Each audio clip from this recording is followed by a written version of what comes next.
السلام علیکم ورحمۃ اللہ وبرکاتہ۔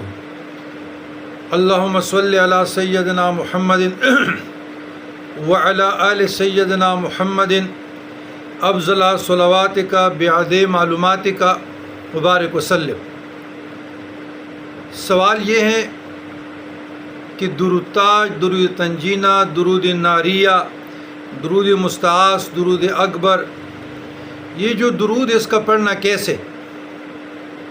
اور بعض فتاووں میں جو علماء دیوبند سے ریلیٹڈ ہے اس میں لکھا ہے کہ اس میں جو الفاظ ہیں دافع البلاء والوباء والقحط والحرم، یہ شرکی الفاظ ہیں اور یہ نہیں پڑھنا چاہیے۔ بین و توجہ۔ الجواب، عزیزان گرامی،